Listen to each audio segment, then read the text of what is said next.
My name is Rachel Monroe, and at 38 I found myself standing at my mother's funeral, dreading the moment my sister Caroline would walk through the chapel doors. It had been 6 years since I'd seen her. 6 years since she stole Noah, the man I had loved, the man I was going to marry. I had imagined this moment 100 times, rehearsed what I'd say if I ever saw them again, but when the moment came, all I felt was a strange, quiet calm, a kind of numbness that settled over me like snow falling silently over wreckage. My mother, Lillian, had been everything to me. A schoolteacher with a soft voice and a stern heart, she raised us in a modest townhouse in West Seattle with more love than money. She believed in fairness and forgiveness, though life rarely offered either. She was my safe harbor during storms, my voice of reason, my unwavering support when everything else crumbled. When she was diagnosed with late-stage pancreatic cancer 8 months earlier, the world cracked beneath my feet. Even as her body weakened, her spirit remained fierce. She worried more about my heart than her own life. In her final weeks, we talked every day. I brushed her hair, made her tea, and read aloud her favorite poems by the window while the wind tapped softly against the glass. And then, one night, with my hand in hers, she left. Her last words to me weren't about her pain or her regrets, they were about mine. "Promise me, Rachel," she whispered. "Find your peace, even if it takes years." And I promised. I just didn't know how I was going to keep it. 6 years earlier, I thought I had everything. A rising career in digital media strategy, an apartment with exposed brick and big windows downtown, a group of girlfriends who gathered every Friday night for wine and truth-telling. But nothing compared to Noah. I met him at an art fundraiser hosted by a mutual friend. He was charming in a quiet, magnetic way, tall, with laughter in his eyes and a voice that calmed rooms. A self-made entrepreneur in the clean energy sector, Noah Carter was the kind of man who made you feel like everything about your life had just been a dress rehearsal until he showed up. We were electric from the start. We spent hours talking about literature, architecture, and ridiculous childhood dreams. Our weekends were filled with art museums, jazz clubs, and morning walks through Pike Place Market where he'd always buy me tulips, even in the rain. When he proposed, it was on a secluded beach in the San Juans. Just the two of us, a campfire, and the sound of waves brushing the shore. The ring was simple, classic, exactly what I would have picked myself. My mother cried when I told her. "I always knew you'd find someone who sees you," she said, brushing a tear from her cheek. "Really sees you." I believed that too. Until the day I introduced him to my sister. Caroline was 2 years younger, a PR executive with a taste for luxury and a hunger for validation. Growing up, we had moments of closeness wrapped in long stretches of quiet rivalry. She always seemed to want what I had: my toys, my clothes, my approval from teachers, even my friends. Our mother worked hard to bridge the gap between us, planning sister days, giving us matching outfits for birthdays, whispering promises that love could grow where jealousy once lived. And for a while I believed it. I asked Caroline to be my maid of honor. I thought maybe this time we'd do it right. I should have seen the signs. At our engagement dinner, she laughed a little too loudly at Noah's jokes, touched his arm a little too often. I convinced myself she was just being friendly. But my mother, always observant, pulled me aside that night as we cleaned up the wine glasses. "She's drawn to him," she said softly, arranging leftover cheese on a plate. "Be careful, Rachel. You know how your sister can be." I nodded, but brushed it off. "We're not kids anymore, Mom." And I believed that. I needed to believe that. The first cracks appeared 3 months before the wedding. Noah started working late. He'd step outside to take calls, text at midnight, blame global time zones and investors who needed him around the clock. Our Friday night rituals faded into calendar reschedules. He grew distant, absent-minded. He started critiquing me, my voice, my clothes, my habits. "That laugh carries too much," he said once at a dinner party, eyes narrowing. "Can't you just tone it down a little?" He used to love that laugh. My blue dress, his favorite, suddenly washed me out. Reading before bed? Annoying now. I started doubting myself. Maybe I was doing something wrong. Maybe I wasn't enough. At the same time, Caroline became oddly involved in the wedding planning. She offered to help with vendors, went to meetings in my place when I was busy with work, always claiming it was just because she wanted everything to be perfect. I told myself it was sweet. I told myself lies. Then, one evening, while cleaning out Noah's car before a dinner party, I found an earring wedged between the seat and the console. Silver with a sapphire stone. I knew it instantly. A gift from our grandmother. Caroline had worn them at our engagement party. My stomach turned cold. When I asked Noah, he didn't flinch. "She dropped it when I gave her a ride to the florist," he said smoothly.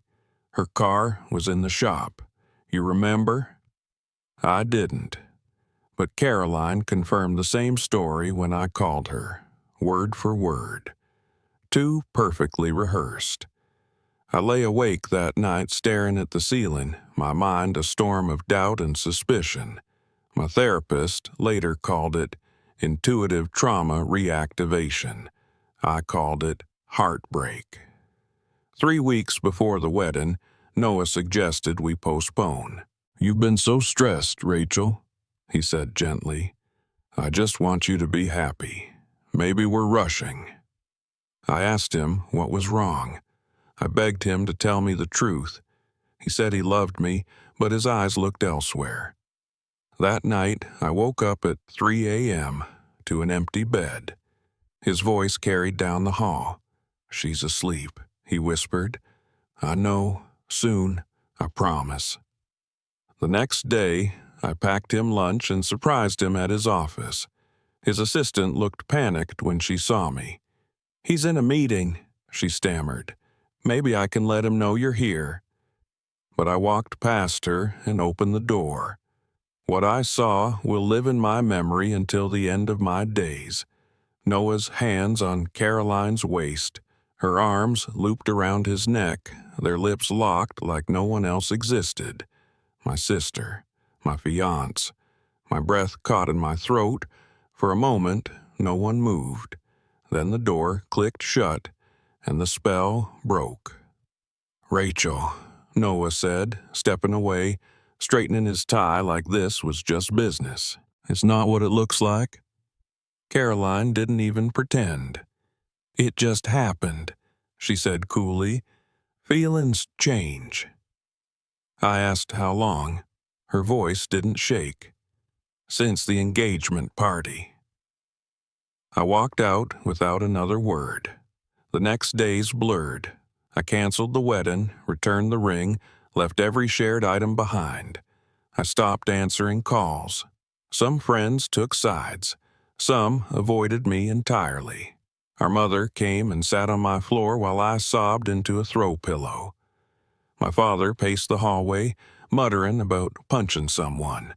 And Caroline? She moved in with Noah, quietly, without apology. Photos of them began to surface, gala events, ski trips, weekend brunches in Bellevue, all the things I thought were ours. I tried to function, tried to work, tried to eat, but I shrank, inside and out. I lost weight, I lost sleep. My therapist suggested medication, but I refused. I didn't want to numb the pain. I wanted to feel it all, every jagged edge. And then one day, something broke. Or maybe something opened. A position opened at our agency's Seattle competitor. I didn't think I just applied. When they called for an interview, I wore red lipstick for the first time in months. I spoke with clarity. I smiled, even when it hurt. And when they offered me the job in Chicago, I took it without hesitation. I packed my life into boxes. My mother helped, quiet and tender, wrapping dishes in old newspaper and carefully placing family photos into bubble wrap. On the last night before I flew out, she made chamomile tea and sat across from me. "Do you think you'll forgive her?" she asked. I stared into my cup, watching the steam twist into the air. "I don't know," I whispered. "Not now. Maybe not ever." She reached across the table and placed her hand over mine. "Forgiveness isn't for them," she said gently. "It's for you. So you don't have to carry this forever." I didn't answer, but deep down I knew she was right. I just hadn't yet figured out how to let go without losing a piece of myself. And so I left Seattle, not just to start over, but to survive. To find a version of myself that existed before betrayal taught me to mistrust joy. I didn't know what Chicago would hold, only that it wasn't Seattle. It wasn't Caroline. It wasn't Noah. And for the first time in a long time, that was enough. Chicago greeted me with wind that sliced through my coat and a skyline that seemed to watch in silence as I tried to assemble a new version of myself. I moved into a small studio apartment overlooking the river, with floors that creaked and cabinets that stuck, but it was mine. A space no one had ever shared with Noah, no memories clinging to corners like dust. I started work at my new agency the following Monday, diving into projects with a kind of desperation that made me both efficient and emotionally unavailable. My new boss, Meredith, was sharp and demanding, but she seemed to respect my instincts. "You got a mind for strategy," she said once, flipping through one of my brand proposals. "Now, all we have to do is get your heart to catch up." I ate alone for the first few weeks, ordering food I barely tasted, scrolling through my phone without really seeing it. The nights were worst, quiet, stretched like an echo chamber in that little apartment. I would lie on my back and stare at the ceiling, wondering if Caroline ever lay awake the same way, haunted by what she'd done. But I doubted it. She had always been able to sleep through storms she created. I, on the other hand, was still drenched. Then came Madison Reynolds, our HR director, with a laugh like a bell and the disarming habit of saying exactly what she thought. "You've got trauma eyes," she told me bluntly on my third day, handing me a cup of black coffee. "Let me guess, big heartbreak, new city, starting over." I blinked, caught between offense and recognition. "Something like that," I muttered. "Don't worry," she grinned. "Chicago's good for heartbreak. We'll feed you deep dish and wine until you forget his name." She invited me to her book club, a loosely structured group of women who read half the book and drank all the wine. It became my anchor.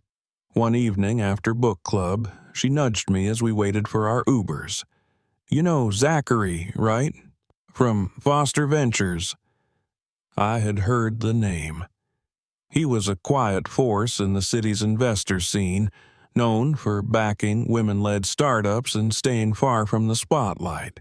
"He asked about you," Madison said casually, like she wasn't dropping a grenade into my carefully guarded solitude. "Says you've got insight.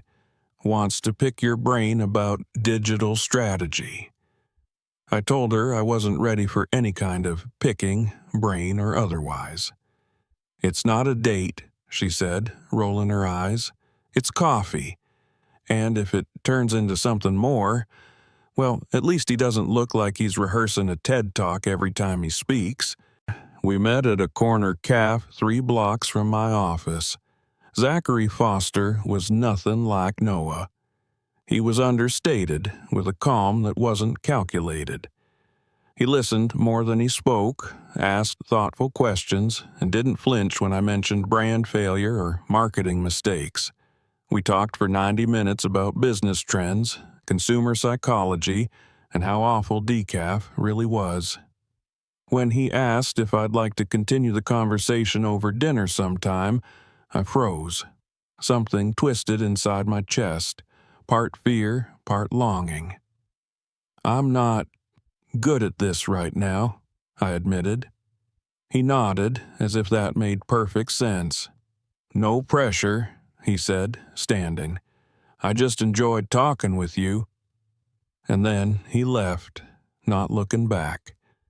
That night I couldn't stop thinking about how he didn't try to win me, impress me, or fix me. He just saw me. Over the next few months, Zachary and I crossed paths repeatedly. Coffee, after meetings, turned into occasional lunches. He recommended books. I sent him TED Talks. We laughed over email chains about branding fails and marketing disasters.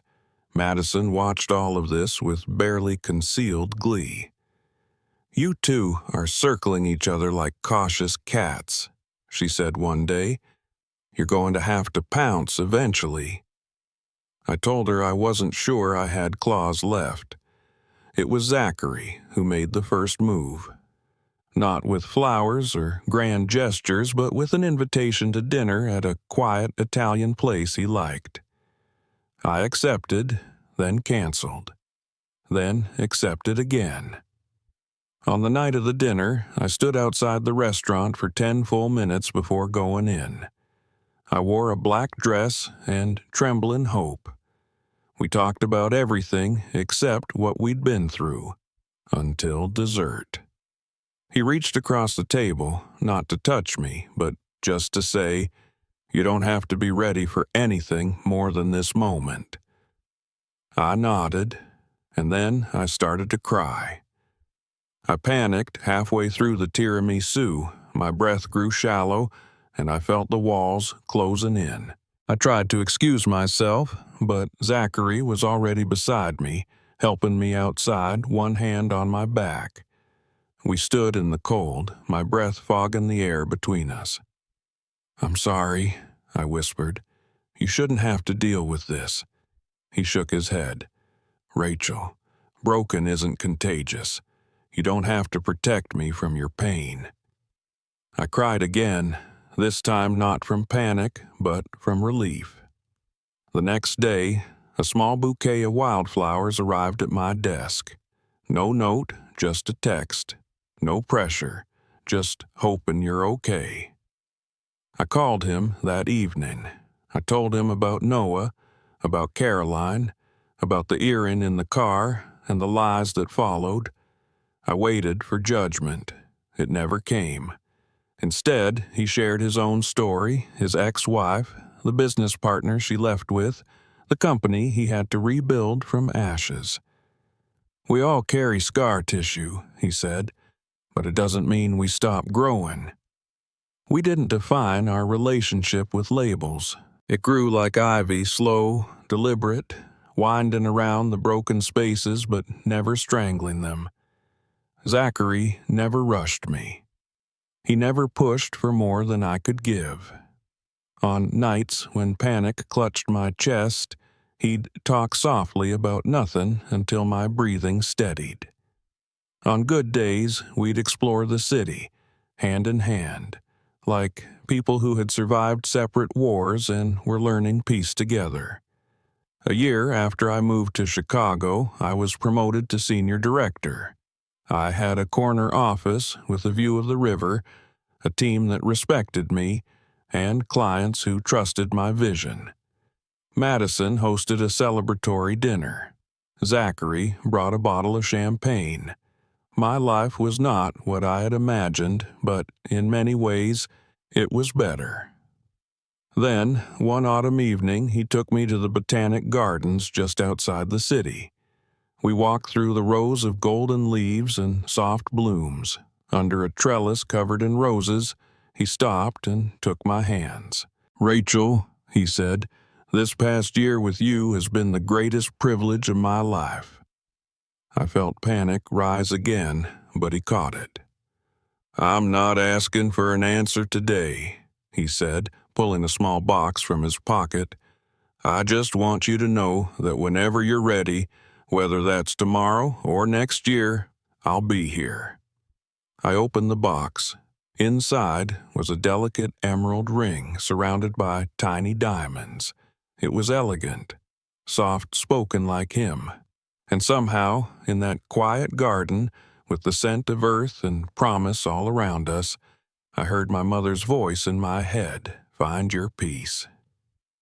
I looked up at Zachary, his eyes steady and kind. "Yes," I whispered, "I'm ready now."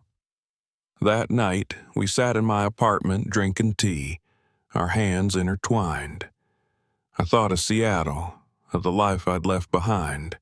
I thought of Caroline and the wreckage she'd left in her wake. But for the first time, those memories didn't hurt like open wounds. They were just scars now, proof I had survived. And in the glow of a city that had once felt so foreign, I realized something quietly profound. I hadn't just built a new life. I had built a better one. The flight to Seattle felt longer than it was, not because of the hours, but because of the weight pressing against my chest the entire time. My mother was gone. I had whispered goodbye over the phone just 2 days before, the cancer moving faster than any of us expected. I had intended to fly out that weekend, but I was too late. Her last words to me were barely audible, but I could still hear them in the soft rasp of her voice, reaching across the miles. "I love you, sweetheart. Keep your heart soft." When the plane touched down, the grief I'd been holding back cracked open. I cried silently into my coat sleeve as the other passengers gathered their bags and texted loved ones. My loved one was gone, and the sister I hadn't spoken to in years would be waiting on the other side of this funeral. Zachary met me at baggage claim, having flown in earlier from a business meeting in Portland. He didn't say much, just opened his arms. I stepped into them like a drowning person finally touching shore. We drove to my childhood home in silence, my head resting against the cool window, watching as the Seattle streets passed by like ghosts. The house was unchanged, except emptier. My father sat in the living room staring at a spot on the carpet as if memory might bring my mother back. He hugged me, his frame thinner than I remembered, his shoulders sagging under the invisible weight of loss. "You look good," he said, his voice rough with sleep and sadness. "She'd be so proud of you." The funeral was scheduled for the next morning. That night, I wandered through the house touching old photographs, pausing in the kitchen where the scent of cinnamon still clung to the cabinets. I found one of my mother's sweaters on the back of a chair and clutched it like armor. I didn't sleep. I sat by the window, watching the fog roll in across the lawn, wondering what it would feel like to see Caroline again. Would I feel rage? Would I feel nothing? Or worse, would I feel pity? The morning arrived wrapped in gray clouds. Zachary helped my father into his suit, his gentleness a quiet reminder of the man I had chosen. I wore a black dress my mother had once complimented. "You look strong in that," she'd said. I didn't feel strong. I felt like glass waiting to break. At the funeral home, mourners filled the rows. Old neighbors, former students, colleagues from the school where my mother had taught for 3 decades. I stood near the front, accepting hugs from strangers who told me how much she had meant to them. I nodded, thanked them, kept glancing toward the door, And then Caroline walked in, on the arm of Noah. My lungs forgot how to breathe for a moment. She looked exactly the same and nothing like herself, impeccably dressed in a tailored black coat, diamond studs glittering at her ears, her hair pinned in a perfect chignon. But there was something brittle in her posture, a tightness around her eyes that not even expensive concealer could hide. Noah looked older, less polished. His smile, once effortless, was now forced.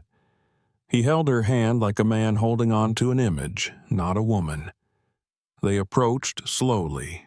Caroline hugged my father, stiff and brief, then turned to me.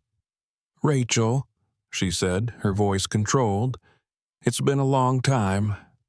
I nodded. Yes, it has.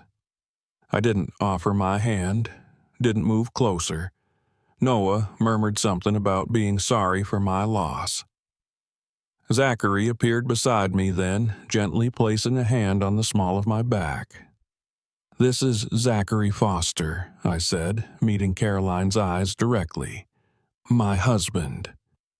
Caroline's mouth parted slightly, just enough for shock to flicker behind her eyes. Noah blinked. "Foster," he repeated slowly. "Foster Investments?" Zachary nodded, calm as ever. "Yes, I believe we've met. Once, years ago." The tension in the air was sharp enough to cut.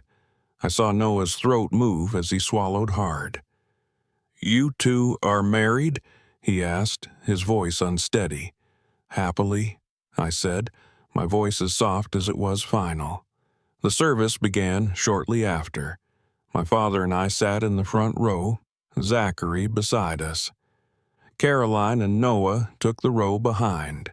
The minister spoke of legacy, of kindness, of how Lillian Monroe had lived a life that touched so many others. When it was my turn to speak, I rose slowly, heart pounding. I read the eulogy I had written at 2 a.m., under the porch light of memory and grief. I spoke of my mother's strength, her unwavering belief in forgiveness, and how she taught me that love was a verb, not just a feeling. I didn't mention Caroline, but I felt her watching me. After I sat down, the minister invited others to speak. Caroline stood. Her hands shook as she unfolded a crumpled piece of paper. But halfway through, her voice broke. Words dissolved into tears, and before I could think, I was on my feet, walking to her side. I placed a hand on her shoulder. "It's okay," I whispered. She looked at me, eyes full of something I hadn't seen in years, remorse. She finished her words slowly, with me beside her, and for the first time in over half a decade, we stood side by side in shared mourning. At the burial, rain began to fall, soft and steady. I held my father's hand as they lowered the casket. I whispered goodbye again, one more time, and watched the earth cover her forever. Caroline stood with Noah under a black umbrella, her expression unreadable. She didn't speak to me at the graveside. I didn't expect her to. The reception was held back at the house. It was crowded, noisy with casseroles and memories. Zachary charmed my mother's friends. My father clung to his armchair like it was the last safe place in the world. I wandered into the kitchen to breathe. Caroline followed me. "Can we talk?" she asked, her voice quieter than I remembered. I nodded. We stepped into the sunroom, closing the door behind us. For a moment, we just stood there, two women with matching cheekbones and opposing histories. Then she said, "I was awful to you." I waited. No excuses, just, "I thought I wanted what you had, but it wasn't about Noah. It was about needing to win, about needing to matter more than I felt I did." I leaned against the window frame. "Did you ever love him?" She looked away. "At first, maybe. Now, I don't even know who he is anymore, or who I am when I'm with him. I nodded slowly. That's not my problem anymore. She flinched but didn't argue. I found Mom's journal, she said after a pause. Dad showed it to me last night. The last page was about us. I felt my throat tighten. I know. She wanted us to fix this, she whispered. But I don't know if we can. I looked at her then, really looked. She was no longer the Victoria's sister in the glossy photos. She looked tired, fragile. Maybe not today, I said, but this is a start. When she left that night, she hugged our father tightly and whispered something in his ear. She looked at me once more at the door. Thank you, she said, for not walking away when you could have. I didn't answer. I wasn't ready to say she was forgiven, but I also wasn't ready to carry the weight of hating her anymore. Later, Zachary and I sat in my childhood bedroom. He held me as I cried not just for the loss of my mother, but for everything that had been broken long before she passed. You're stronger than you think, he murmured, and softer than you give yourself credit for. I kissed his shoulder, letting the warmth of him steady my heart. That night, I dreamed of my mother. She stood in the garden, her hands buried in soil, planting something new. She looked up and smiled, and for the first time in years, I smiled back. The house was quiet the next morning. My father had gone to visit my uncle, needing a break from the echo of memories that hung in every room. Zachary had flown back to Chicago for a board meeting he couldn't miss, though he'd offered to stay. I'll be fine, I told him. Go do your job. You're not my crutch. He kissed my forehead and said gently, No, I'm your partner. I watched his car disappear down the street, and when I turned back toward the house, a black sedan was pulling into the driveway. For a moment, my stomach twisted. I knew who it was before the door even opened. Caroline stepped out, wearing jeans and a gray sweater that looked like it belonged to someone else, except her, less polished. She carried nothing but a small notebook in one hand and a paper bag in the other. I opened the door before she rang the bell. Hi, she said simply. Can I come in? I nodded. We moved to the kitchen, where sunlight poured through the windows like nothing had ever gone wrong in the world. I made coffee while she unpacked bagels from a local bakery we both loved as kids. Still prefer cinnamon raisin? She asked, offering me one. I raised an eyebrow, but accepted it without speaking. The act of sharing breakfast after years of silence was surreal. Her hands trembled as she stirred her coffee.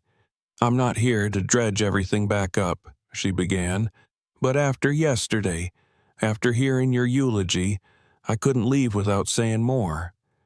I waited. I wasn't ready to make it easy. I wanted to be you, she said finally. I wanted your ease, your confidence, the way Mom looked at you like you were the answer to every hope she'd ever had. And when you met Noah, I didn't even want him at first. I just wanted to matter more, to win. Her voice cracked. And then it became something I couldn't get out of. I took a slow sip of coffee. You could have said no. You could have told me the truth. She nodded, shame shadowing her eyes. I know, but it stopped being about hurting you. It became about not wanting to admit what I'd done. Her hand tightened around the mug. And by the time I realized I didn't love him, I felt trapped. If I left him, I'd have to face what I did. So I stayed. I looked at her then, really looked. The Caroline I had hated, envied, mourned, she was still there. But now, she looked like a version of me after the storm. Hollowed, wiser, but not yet healed. She reached into her bag and pulled out a folded document. "It's the start of divorce paperwork," she said. "I've been speaking to a lawyer for months. I didn't want to tell you until I was sure I'd go through with it." She slid the paper across the table, not as proof, but as confession. "Why now?" I asked. "Because," she said, her voice shaking, "watching you yesterday, seeing you stand up there with grace, with dignity, without bitterness, it broke something in me.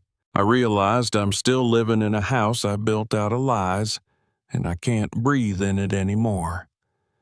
The silence stretched. Then I spoke slowly, the words like pebbles clicking into place. "You hurt me in ways I didn't know I could survive. You didn't just take someone I loved.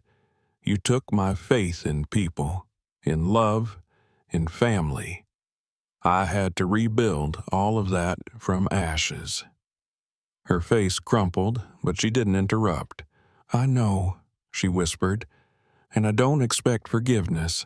I wanted to finally be honest, to stop hiding." I leaned back in the chair, exhaling something I hadn't realized I was still holding. "I don't know if I can ever trust you again," I said, "but I appreciate the truth, and I see that you're trying." She nodded, and for a long time we sat without speaking, the room filled with quiet grief and cautious hope. Eventually, she pulled out my mother's journal. "She wrote about us a lot," she said. Even when she didn't say it out loud, her entries, they were like prayers she couldn't bring herself to speak. She opened to a marked page. "This one," she said, passing the book to me. I read silently. June 3rd. I saw Caroline look at Rachel today when she thought no one was watching. There was so much pain in her eyes and so much love. I wish they'd remember the afternoons in the garden when they played as children, before competition crept in. I don't care whose fault it is. I just want them to find each other again." I wiped my eyes with the back of my hand. "She really believed we could fix this," I said softly. Caroline nodded. "She never gave up on either of us." I closed the journal and looked up. "So what now?" She shrugged. "I leave Noah. I move out. I start from scratch. I go to therapy. I probably cry a lot, but I stop pretending." I didn't answer. I wasn't ready to say the words she hoped for, but something inside me softened. Maybe not forgiveness, but the possibility of one day. She stood. "I should go. I'm meeting my lawyer at 4. At the door, she turned back. "Can I call you? Sometimes? Not about the past, just life." I nodded once.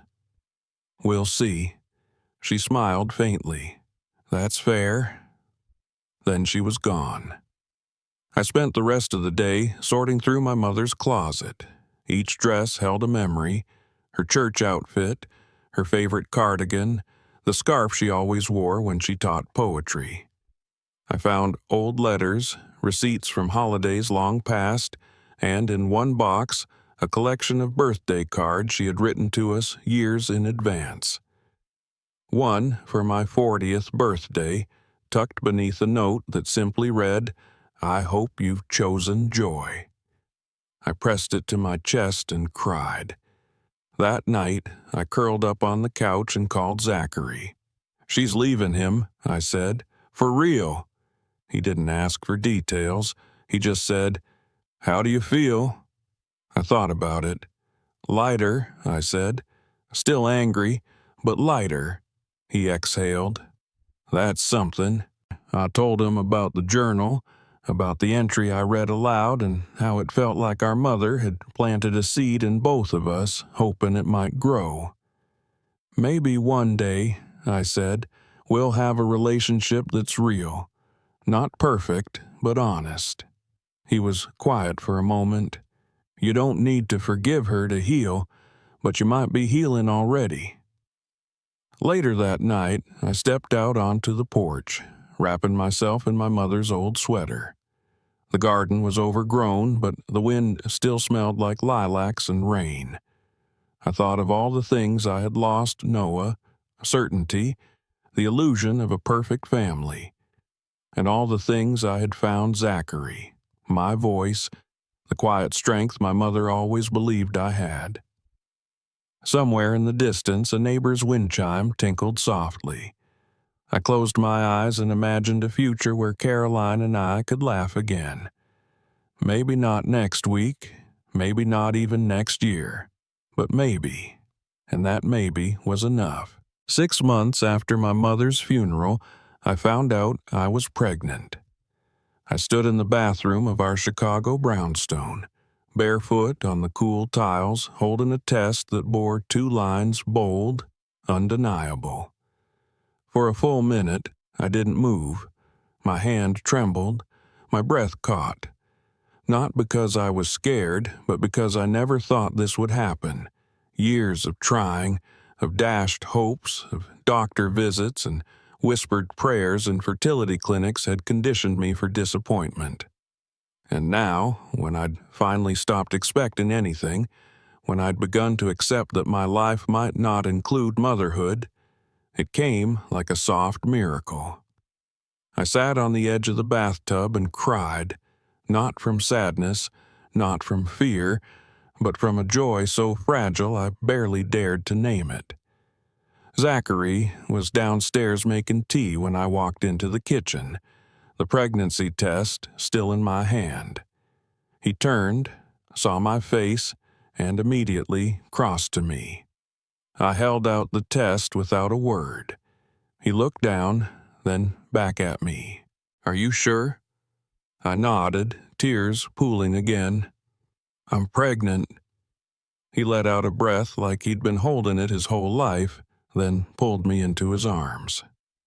We stood there for a long time, pressed together in the quiet hum of the morning, hearts beating in sync with the new one just beginning inside me. In the weeks that followed, we told no one. It felt too sacred, too new. We kept it between us like a shared secret whispered in the dark. I found myself talking to the baby while brushing my teeth, while riding the train, while watching Zachary sleep. I imagined tiny fingers wrapped around mine, eyes that might look like his, or maybe mine, or maybe someone entirely new. I thought about my mother constantly, how she would have wept with joy, how she would have knitted tiny sweaters and insisted on reading bedtime stories over video calls. Her absence was a shadow that accompanied every light-filled moment, a quiet ache I carried beside the happiness. Caroline and I spoke once a week now, cautiously, carefully. The wounds between us hadn't disappeared, but the bleeding had stopped. She had filed for divorce and moved into a small apartment near Green Lake. She'd taken a job at a local marketing firm, one that didn't care about social calendars or last names. "I'm learning to make peace with boredom," she joked once. "Turns out it's quieter than drama, but also much safer for the soul." I believed her. She sounded tired, but real. We didn't rehash the past anymore. We talked about books, about our dad, about the new coffee shop she liked that made oat milk cappuccinos just right. When I told her I was pregnant, she cried. Not loudly, not performatively, just a soft sound through the phone. "Mom would be over the moon," she said, "and I'm really happy for you." Her voice cracked at the end. I didn't rush to fill the silence. Some things are meant to linger. My pregnancy was smooth, though I battled insomnia and an irrational fear that I would somehow mess everything up. Zachary was calm, steady, a lighthouse through every mood swing and craving. He painted the nursery in shades of green and yellow, built the crib with instructions spread across the floor, and made playlists titled "Songs for Our Future Genius." At night, we lay together with his hand resting on my belly, feeling the gentle kicks of the life we had created. "Do you think it's a girl or boy?" he asked one night. I smiled into the dark. "I think it's someone who's going to change us completely." When I went into labor, it was the first snow of the season. We drove carefully to the hospital, the city blanketed in white, the streets hushed. Hours later, with the dawn barely breaking, our daughter arrived. We named her Lillian Grace. She came out with a strong cry and fists already curled as if declaring her place in the world. Holding her for the first time, I felt something shift inside me, a closing of one circle and the opening of another. My mother's name now belonged to a new voice, a new generation, and somehow that made the loss feel less final. Love didn't end. It continued. It evolved. My father flew in a week later. He held Lillian like she was made of glass, tears rolling silently down his cheeks. "She has your mother's chin," he said, his voice thick, "and your strength." Caroline came 2 weeks after that. She brought handmade baby booties and a tiny book of nursery rhymes. She looked nervous, unsure of her place in this new chapter. But when I placed Lillian in her arms, something in her melted. "She's perfect," she whispered. "Absolutely perfect." I watched them, and for a moment, it didn't matter what came before. There was only this, my sister, holding my daughter, a link between the broken past and a future we could choose to write differently. In the months that followed, life settled into a new rhythm. Sleepless nights, first smiles, endless diapers, and the tender chaos of early parenthood. Zachary took to fatherhood with quiet devotion, always patient, always present. I returned to work gradually, supported by colleagues who understood the balance of ambition and motherhood. My promotion to vice president came unexpectedly, and I accepted it with confidence I hadn't known I possessed years ago. I was no longer the woman shattered on a bathroom floor. I was a mother, a leader, a wife, and slowly again, a sister. Caroline continued to rebuild.